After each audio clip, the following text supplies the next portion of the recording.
Bonjour à toutes et à tous. Aujourd'hui, je vais vous présenter un nouvel exemple d'utilisation d'un document vidéo en classe de français.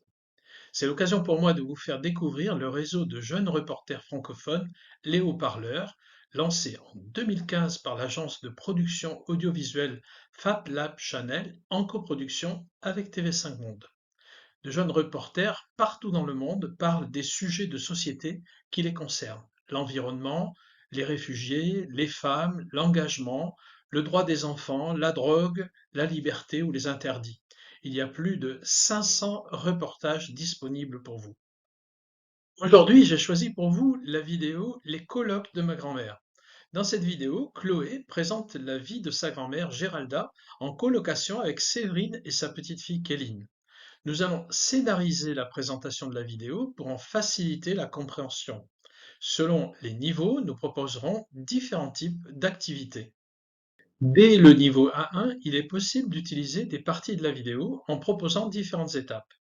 La première étape, par exemple, ça serait de projeter la photo ci-dessous pendant 20 secondes, puis de la cacher. Vous allez maintenant demander aux participants de lister de mémoire le maximum d'informations qui sont sur la photo cachée. Combien y a-t-il de personnes? Où sont-elles? Etc.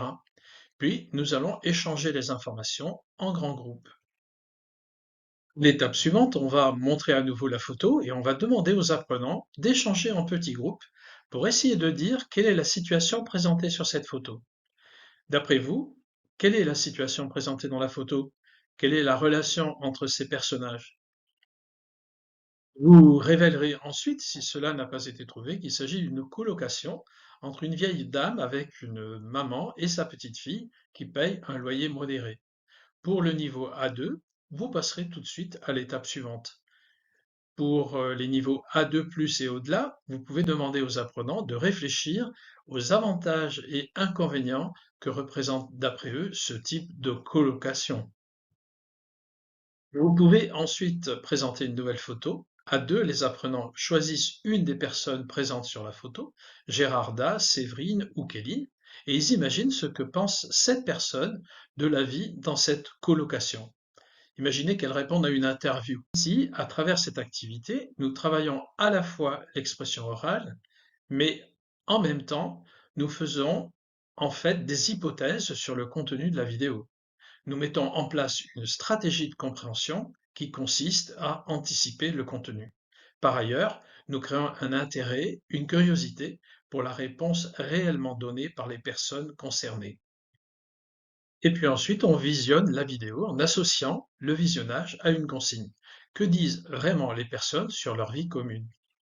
On peut spécifier davantage en précisant, par exemple, d'après les personnages, quels sont les aspects positifs de cette vie en colocation. Après le visionnage, les participants comparent à deux leurs réponses, puis on crée une liste en commun des réponses de la classe. Dans une maison de retraite, on se ressasse ce qui est passé, alors que quand tu as une jeune, on parle de tout, de l'avenir. Elle, c'est Gérarda. Elle a 85 ans et elle vit avec Séverine, 36 ans, et sa fille Kéline de 8 ans. Moi, c'est Chloé et je vais vous raconter l'histoire de leur colocation intergénérationnelle parce que la vieille dame, c'est ma grand-mère.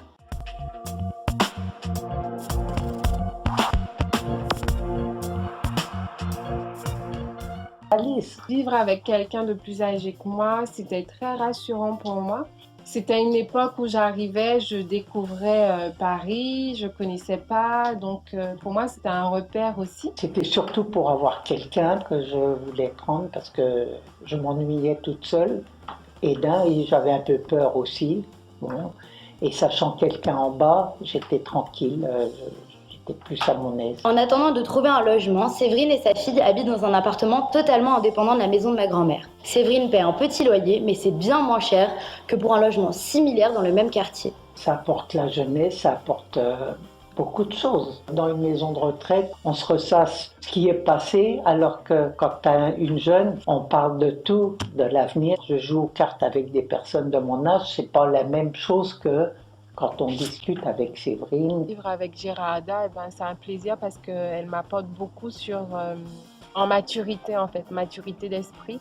Bien que ma grand-mère ait 8 petits-enfants et 6, bientôt 7 derrière-petits-enfants, elle s'occupe de Kéline comme si c'était sa petite fille. Maman aussi, elle m'a raconté que depuis que je suis bébé, elle me connaît déjà. Donc du coup, c'est comme si c'était une mamie pour moi. Le soir, j'y fais ses devoirs, puis bon, je vais la chercher d'abord à l'école. On fait des jeux, on a joué beaucoup aux petits chevaux, hein. Et puis aux dames, j'ai appris à jouer aux dames. Ça me rappelle quand je m'occupais de mes petits-enfants. Ça me rajeunit d'avoir Kéline. Pour retrouver toutes les vidéos des haut-parleurs sur le thème de l'habitat, rendez-vous sur leur chaîne YouTube, Instagram, Facebook et Twitter.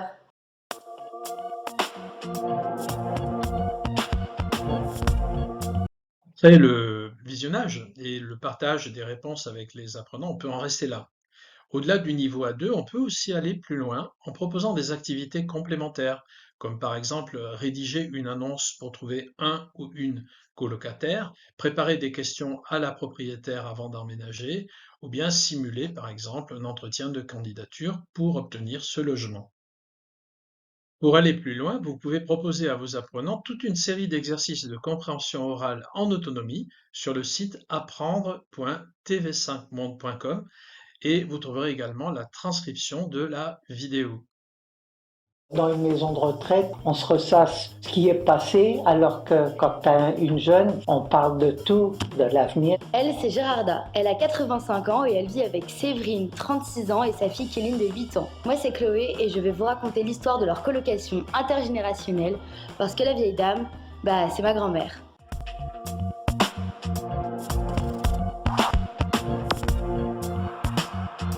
Pour rappel, voici quelques conseils de base pour utiliser efficacement un document vidéo en classe.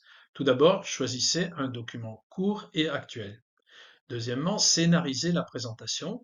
Avant de visionner le document, commencez par une activité avec les apprenants qui crée un vécu commun. Ensuite, proposez une activité de recherche d'informations pendant les visionnages. Donc, on donne une consigne avant de regarder la vidéo. En présentiel, proposez des activités d'expression orale et écrite plutôt que des activités de compréhension orale. Enfin, favorisez les activités de groupe pour amener les apprenants à s'entraider dans toutes les tâches de compréhension et d'expression. Ici à gauche de l'écran, vous trouverez le lien vers d'autres vidéos des haut-parleurs et en dessous le QR code vers la vidéo complète. Ci-dessous, vous avez le QR code pour accéder aux activités proposées par TV5 Monde sur cette vidéo. Voilà, c'est tout pour aujourd'hui. Merci pour votre attention. À bientôt, bien amicalement.